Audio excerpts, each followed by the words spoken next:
മാസങ്ങളായി മറയൂരിന് സമീപത്തുള്ള തലയാർ, വാഗവരെ, പാമ്പൻമല തുടങ്ങിയ മേഖലകളിൽ ഭീതി വിതച്ചിരുന്ന കടുവയാണ് വനംവകുപ്പ് സ്ഥാപിച്ച കൂട്ടിൽ കുടുങ്ങിയത്. പാമ്പൻമല സ്വദേശി വിനായകന്റെ പശുവിനെ കഴിഞ്ഞ ദിവസം കടുവ കൊന്നിരുന്നു. ഈ പശുവിന്റെ ബാക്കി വന്ന മാംസം ഇരയായി വെച്ചാണ് വനംവകുപ്പ് കടുവയെ കുടുക്കിയത്. 3 മാസക്കാലമായി ഇവിടെ ഈ പശുവിനെ ഇതുപോലെ കടുവകൾ പിടിക്കുന്നതായിട്ടുള്ള പ്രശ്നങ്ങളൊക്കെ ഉണ്ടായിരുന്നു. അതിനെ തുടർന്ന് നമ്മളിവിടെ കൂട് വെച്ചിരുന്നു. അപ്പം കഴിഞ്ഞ 1 മാസമായിട്ട് നമ്മൾ ലൈവ് ബൈറ്റാണ് ഇട്ടിരുന്നത്. അപ്പോൾ കഴിഞ്ഞ 2 ദിവസം മുമ്പ് നമുക്കൊരു കില്ല് കിട്ടി. അപ്പോൾ കില്ല് നമ്മളിവിടെ സുരക്ഷിതമായിട്ട് വെച്ചു, കണിയൊരുക്കി.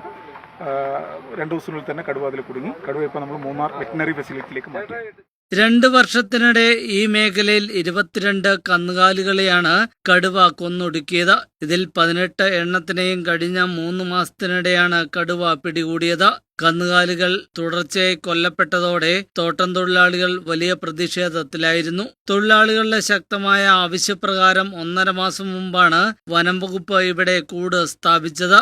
കൂട് സ്ഥാപിച്ചതിന് ശേഷവും 3 കന്നുകാലികളെ കടുവ ആക്രമിച്ച് കൊന്നിരുന്നു. പ്രദേശവാസികളുടെയും തൊഴിലാളികളുടെയും ഉറക്കം കെടുത്തിയ കടുവ പിടിയിലായതോടെ വലിയൊരു ആശങ്കയ്ക്കാണ് ഇപ്പോൾ പരിഹാരമായിരിക്കുന്നത്.